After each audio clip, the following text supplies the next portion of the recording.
Bonjour et bienvenue sur ma chaîne, je suis Valérie, voyante.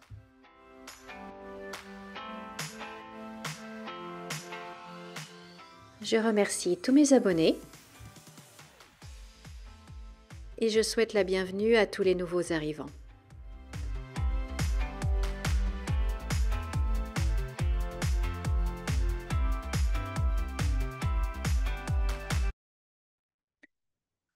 Bonjour, bonjour, chers amis, bonjour, chers amis, j'espère que vous allez bien. Nous sommes le mardi 8 octobre 2024. J'espère que vous passez un bon début de semaine.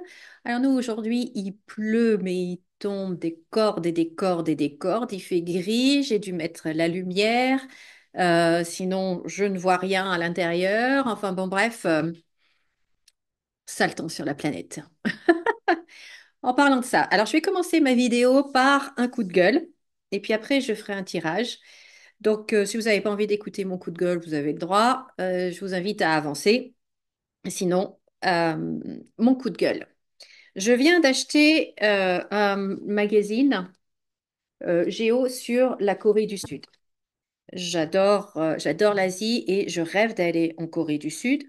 Donc voilà, j'ai acheté ce magazine pour en lire, en savoir un petit peu plus. C'est rare, je suis pas quelqu'un qui achète ni les journaux ni magazines généralement, mais là, voilà, j'ai été attirée. Il me disait, achète-moi, achète-moi, achète-moi, donc je l'ai acheté. Et puis, ben, vous savez, il y a toujours des articles différents. Et là, rien à voir avec la Corée du Sud. Je vais vous montrer quelques photos. Ça concerne l'agriculture, l'alimentation, enfin tout ça au niveau mondial. Et je vais après pousser mon coup de gueule. Donc là, cette première photo, là, voyez? Donc ça, c'est ça c'est en Australie du Sud. C'est l'un des plus grands marchés du monde de moutons. Donc vous voyez la quantité de moutons qu'il y a hein, juste sur cette photo. Ensuite, on a là l'image du haut, celle-là, là, c'est au Brésil, c'est la culture de soja. Voyez un petit peu l'immensité? Ça, c'est le Brésil, le soja. Et en dessous,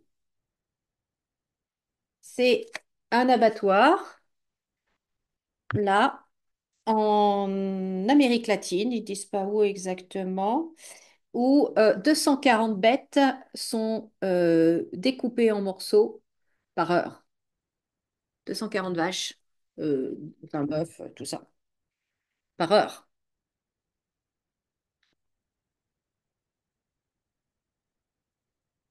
Là, nous avons des chèvres et des moutons à tête noire qui seront exportés vivants en Arabie Saoudite pour être sacrifiés lors d'une fête religieuse au pèlerinage de la Mecque. 90 000. 90 000 chèvres et moutons à tête noire. Bon, là, c'est autre chose. Mais bon. On a ici, là, c'est où? Je sais pas où c'est, mais enfin bon, c'est une culture de maïs pour les animaux. Vous avez vu l'étendue? Et donc là, en fait, ils puisent dans les nappes phréatiques pour pouvoir arroser tout ça. Donc, la quantité d'eau diminue drastiquement. Et là, c'est une ferme d'engraissement au Texas, des vaches. Donc, on les engraisse parce que le Texas, c'est l'état de l'élevage de bovins. Donc, vous voyez, si vous regardez bien, elle est où l'herbe? Parce que alors moi, je suis originaire de la Creuse, hein, donc de la campagne. Et j'ai alors un truc de fou hein, que j'ai vu, c'est les vaches qui broutent de l'herbe. Eh ben non, eh ben non. Eh ben non. Comme quoi, des fois, on se fait de ses idées. Qu'est-ce qu'on a encore? Bon, là, c'est encore des brebis, hein, voilà. Bon, où est l'herbe? Bon, là, elles vont être exportées, et puis, bah voilà. Après, c'est la Corée du Sud. Donc, bon, j'ai pas lu tout l'article. J'ai lu que quelques trucs comme ça. Et deux choses, moi, qui m'énerve et mon coup de gueule, c'est un, l'agriculture. Comment voulez-vous que nos agriculteurs français, sans parler d'Européens, mais français, puissent lutter contre ça? Que ce soit au Brésil, que ce soit au Texas, où les vaches sont engraissées. Comment voulez-vous que nos agriculteurs puissent lutter contre ça? Ça, vous avez vu un petit peu? Regardez. Comment on peut lutter contre ça? Et même si on donne quelques subventions ridicules à nos agriculteurs en France, on voit bien que on n'est pas outillé, armé pour faire face. Enfin, je veux dire, faut pas se leurrer. Et puis, quand vous avez de la viande, des bœufs qui sont engraissés dans des endroits comme ça, dans des fermes comme ça,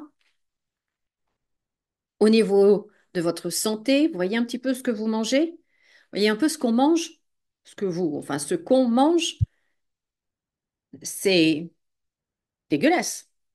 Dégueulasse, dégueulasse, dégueulasse. Donc, je ferai un tirage tout à l'heure sur les agriculteurs pour voir un petit peu comment ça va se passer. Est-ce qu'ils vont s'en sortir? Est-ce qu'on va enfin les aider? Est-ce qu'il va enfin se passer quelque chose? Mais honnêtement, euh, c'est eux qui gagnent, hein. C'est eux qui gagnent. C'est pas nous, c'est pas l'Europe. Sans parler de la France toute seule, mais c'est même pas l'Europe, quoi. Donc là encore, on se fout de nous. On se fout de nous, on se fout de nos agriculteurs, on les prend vraiment pour des benets et je trouve ça scandaleux. Scandaleux. Et deuxième chose, après, en France et en Europe, mais en France, on va nous faire, je vais rester poli, on va venir nous enquiquiner avec l'écologie où il va falloir acheter des voitures électriques qui d'ailleurs polluent. Enfin bon, bref, ça c'est encore un autre truc. Mais on va nous faire suer. On va venir nous gratter le nez avec leur écologie, leur escrologie, même, hein, maintenant c'est le terme, leur escrologie. Et ça continue. Ça continue. Hein? Et puis vous, par contre, vous allez devoir vous priver, vous allez devoir faire très attention parce que vous polluez. Ça continue. En quoi, dites-moi, en quoi ça, c'est écologique? En quoi ça, c'est écologique? La biodiversité, là, elle est où? Hein? Mais par contre, vous, interdiction de vous chauffer confortablement. Va falloir réduire forcément votre consommation d'eau. Donc, bientôt, on va avoir droit à une douche la semaine et une douche le dimanche avant d'aller à la messe. C'est tout. Euh, et ça continue. Et ça continue.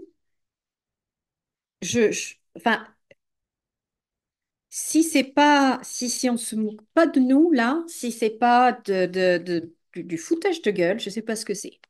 Je sais pas ce que c'est. Et moi, ce qui me rend en plus chèvre, c'est de voir des voisins, des membres de ma famille, des gens comme ça, qui vont vraiment culpabiliser de prendre leur voiture. Ils ne partent, faut surtout pas prendre l'avion pour partir en vacances parce que ça pollue. Que enfin, qui essaye de nous culpabiliser. Ah bah non, mais toi, tu recycles pas, mais c'est pas comme ça, faut la mettre là. Et puis, tu sais que à la place d'une éponge comme ça, d'une éponge, vous savez, pour faire la vaisselle, la partie jaune et la partie verte qui gratte, bah non, au lieu d'acheter ça, faut que tu achètes maintenant les trucs en tissu, là, qui sont tout aussi dégueulasses, tout autant, il y a autant de germes là-dedans qu'il y en a dans les éponges et qu'en plus, ça nettoie rien, ça gratte rien, mais c'est écologique.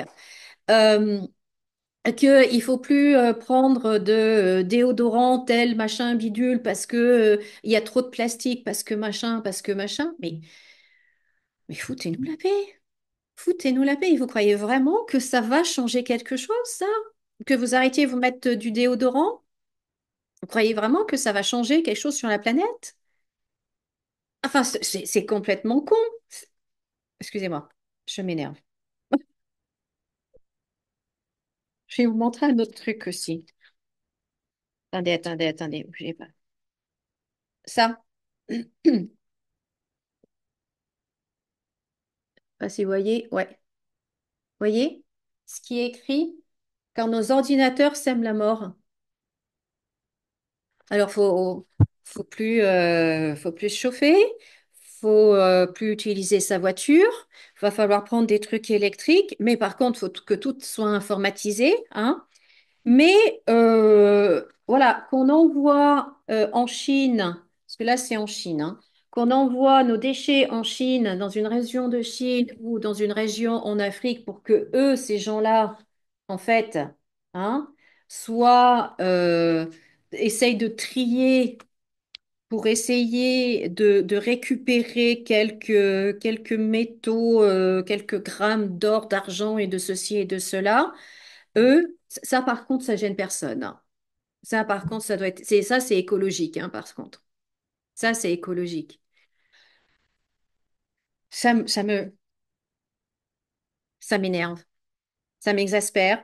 Je me dis que les vrais problèmes ne sont pas pris au sérieux et les vraies solutions ne seront jamais prises de toute façon parce que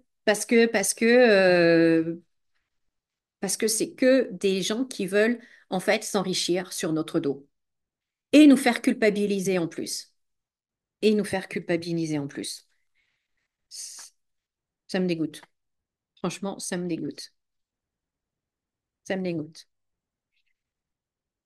Bon, de toute façon, l'écologie, ils ont réussi, moi, à me dégoûter de l'écologie. Euh, je fais attention, mais parce que je suis quelqu'un qui a du bon sens. C'est-à-dire que je ne vais pas, truc basique, je ne vais pas gaspiller l'eau parce que je n'aime pas gaspiller, tout simplement. Et en plus de ça, faut payer et que ça va être de toute façon tout de plus en plus cher. Et puis, je gaspille pas. Euh, enfin, voilà. Enfin, il y a des choses. Vous savez, j'ai travaillé pendant quelques années, j'ai travaillé dans le milieu de l'esthétique, du bien-être et des spas. La quantité d'eau qui est gaspillée pour faire un massage anticellulite, d'ailleurs, vous ressortez du massage, vous avez toujours votre cellulite, hein. Mais vous vous êtes bien allégé le porte-monnaie et vous avez bien gaspillé entre 500 litres et 1000 litres par personne. D'eau, bon, moi je suis à côté d'Évian, donc c'était de l'eau d'Évian, donc de l'eau minérale, potable, qui part après dans les égouts juste pour vous faire un jet pour vous masser la cellulite. Ça, par contre, voyez, on interdisait les paysans d'arroser leur culture, d'irriguer leur culture, mais par contre, tous les spas, tous les thermes étaient ouverts. Donc tous les jacuzzis, les trucs comme ça étaient ouverts. Les paysans n'avaient pas le droit d'arroser leur culture, mais vous pouviez vous faire masser votre cellulite, madame. Une chance. Voyez un peu la cohérence, voyez un petit peu le bon sens. Enfin bon, enfin bon. Alors, donc ça, voilà, je vais me calmer maintenant. C'était mon coup de gueule. Mais après, je vais lire le reportage sur la Corée du Sud. Voyez comme c'est beau. Oh, ça me donne envie d'y aller, ça me donne envie d'y aller, ça me donne envie d'y aller. Et je vais ressortir mon bouquin Assimile pour apprendre, pour continuer d'apprendre. J'avais commencé il y a quelques années en arrière et j'ai arrêté, mais là, je vais reprendre. Je vais reprendre le coréen. Je suis trop fan. Alors, bon, autre sujet. Donc là, je vais faire un petit tirage sur les agriculteurs, voir un petit peu comment ça va se passer pour eux, quelles décisions vont être prises en fin de compte, parce que ben, on a bien vu qu'ils se sont fait avoir hein, la dernière fois. S'ils avaient regardé mes vidéos, ils l'auraient su avant, donc ils n'auraient pas accepté les soi-disant euh, euh, promesses. Mais bon, vous savez ce qu'on dit, hein, les promesses n'engagent que ceux qui y croient. Alors, les agriculteurs, je me concentre sur eux. Je me calme d'abord, je me concentre sur eux. Donc, qu'est-ce qui va... Je bouge un peu le micro, pardon si ça fait du bruit. Qu'est-ce qui va se passer pour les agriculteurs? Bon, on va quand même leur faire des belles promesses, hein? La carte du bonheur, des annonces qui vont être faites et le bonheur. Donc, peut-être que je suis mauvaise langue, hein. Peut-être que les politiques en France et en Europe ont ouvert les yeux depuis hier soir et que des choses bien vont être décidées. Alors, les agriculteurs, nos agriculteurs.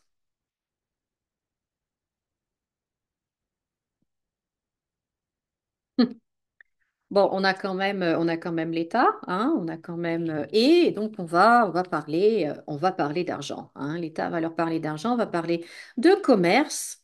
Donc voilà, avec des choses sympathiques à entendre, mais on a la carte de la stérilité. Donc ça, c'est plusieurs choses. Donc, ben, stérilité, ça mène nulle part, hein, comme le nom l'indique. Mais ça veut dire aussi le commerce avec ben, les pays de l'autre côté de l'océan. On a le Brésil, hein, on a l'Amérique du Nord, l'Amérique latine, voilà. Donc, bon, on va voir. Alors, nos agriculteurs.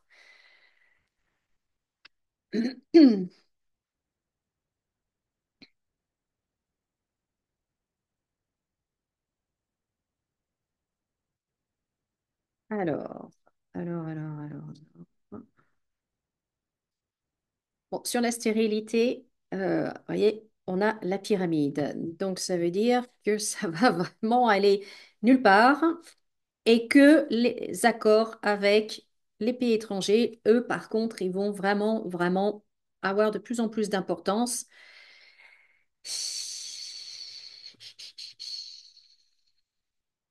C'est pas...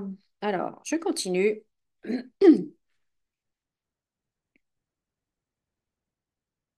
J'ai plus beaucoup de place sur ma table.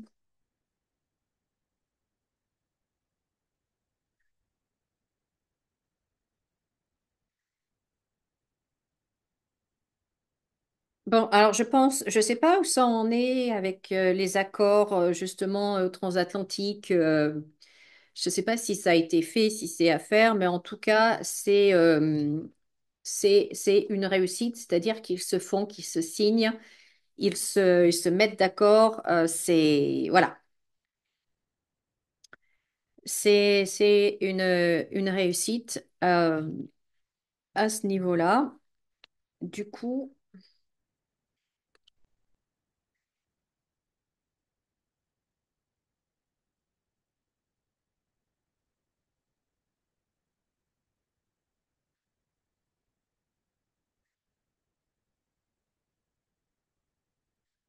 alors on voit quand même que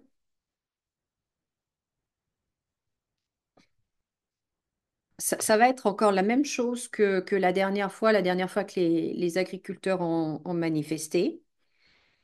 C'est-à-dire que on va leur faire des promesses d'aide. Voyez, en gros, pour avoir la paix, on va vous promettre de vous donner de l'argent, de vous soutenir, hein. Ça, c'est pour, pour avoir la paix, si vous voulez.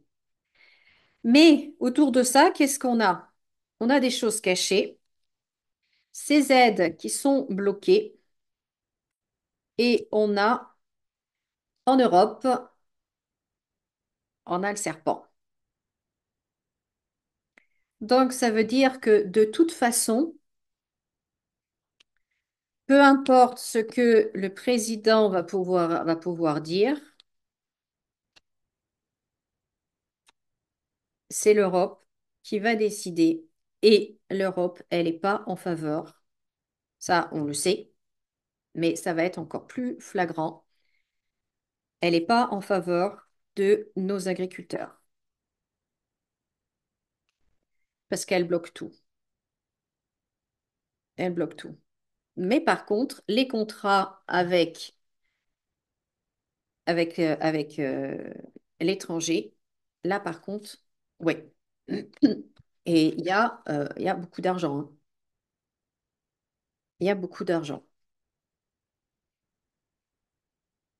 Donc pour moi, nos gentils agriculteurs, pardon, vont encore se faire berner. On va encore leur faire croire que on les a entendus, qu'on les a compris et que quelque chose va être fait, que l'argent va venir, les aides, les subventions, etc. vont venir.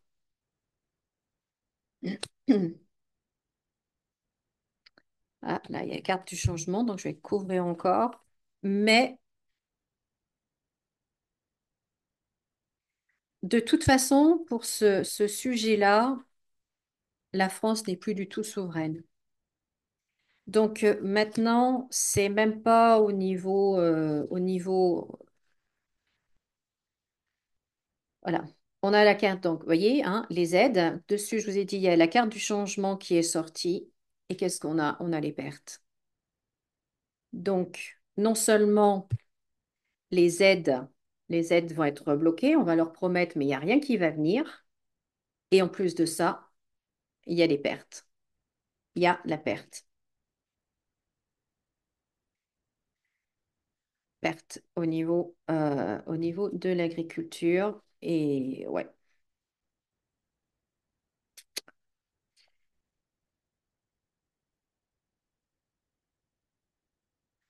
Donc, du coup, ça me fait penser, perte.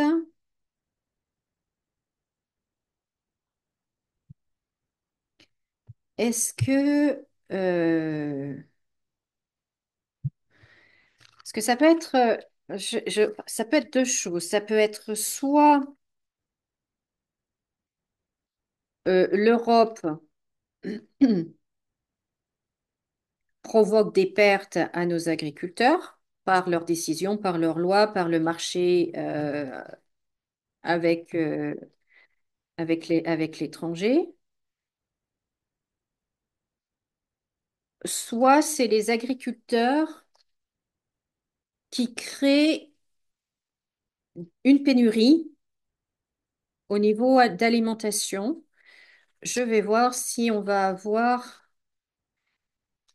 Je vais faire encore un mini tirage. Excusez-moi, c'est peut-être un petit peu long, mais je vais faire un mini tirage pour voir si on va avoir en fait des pénuries de certains aliments, euh, si des choses vont manquer dans nos magasins, mais de façon délibérée par nos agriculteurs.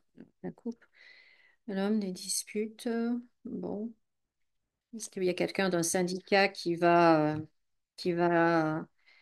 prendre un peu la tête de cette contestation, de cette révolte? Alors, est-ce qu'il va y avoir des pénuries dans les rayons volontairement créées par les agriculteurs? Ou est-ce que c'est l'Europe qui va, par leur décision, provoquer du coup des pertes pour les agriculteurs, ou les deux d'ailleurs? Alors, la table et plaisirs de la table, héritage verte.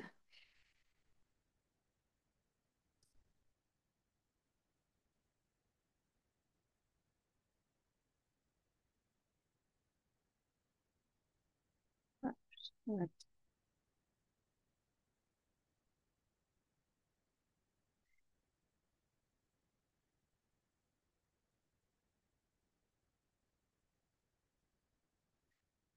Intéressant. Je vous montre tout ça dans un instant.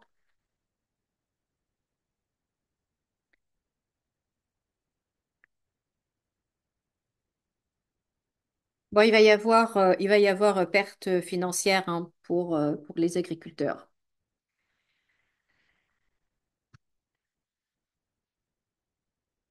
Donc ça va être vraiment et puis on a la ruine, on a même je pense que en fait je pense qu'il va y avoir des fermetures, des mises en faillite parce que vous voyez ils sont tellement sous la contrainte qu'ils ne peuvent plus et du coup en fait ben ils se mettent en faillite. Donc je pense qu'il va y avoir des des agriculteurs qui vont arrêter, quoi. Qui vont arrêter, carrément. Parce qu'ils peuvent plus s'en sortir, tout simplement. Parce qu'ils peuvent plus s'en sortir. Oui. Alors, je vais mettre dernière ligne.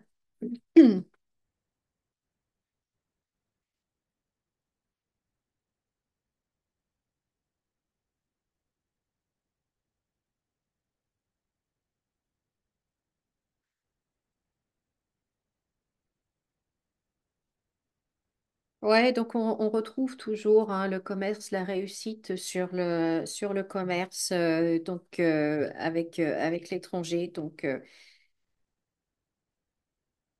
il y a mais mais mais le trafic va être ralenti quand même. Le trafic va être ralenti. Donc je pense qu'il va y avoir en fait des barrages, euh, peut-être dans les ports, là où justement les marchandises viennent de l'Amérique latine ou des États-Unis, des barrages dans les ports pour bloquer les camions, bloquer les livraisons ou à certaines frontières pour bloquer les livraisons. En tout cas, le trafic.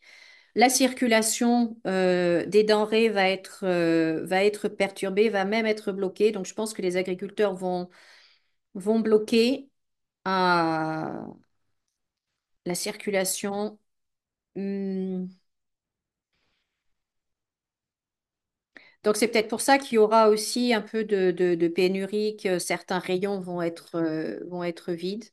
Je vais faire avec le DCK pour voir un petit peu.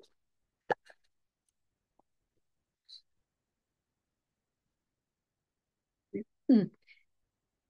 C'est alors.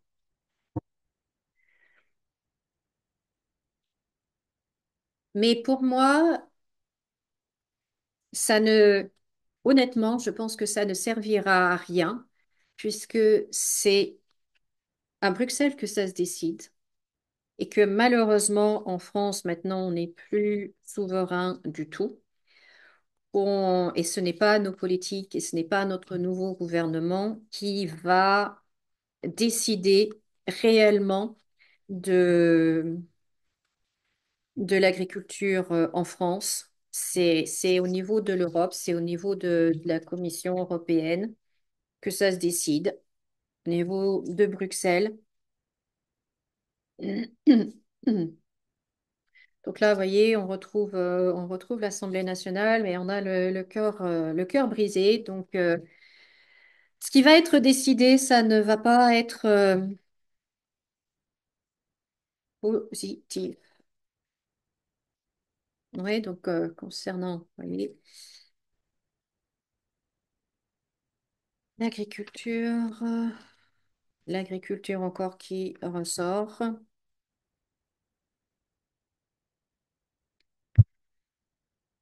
Donc, vous voyez, il y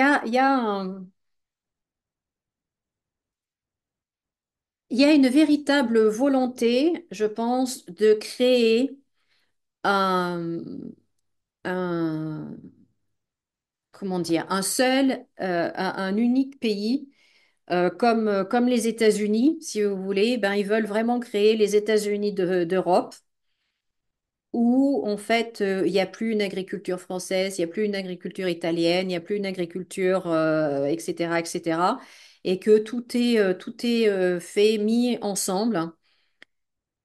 Et puis c'est tout, quoi. Il y a vraiment, au niveau de l'agriculture également, vraiment une volonté de supprimer toute souveraineté, et c'est qu'une question, pardon, c'est qu'une question de gros sous, c'est qu'une question de profit. Je pense qu'il y a une corruption phénoménale en Europe.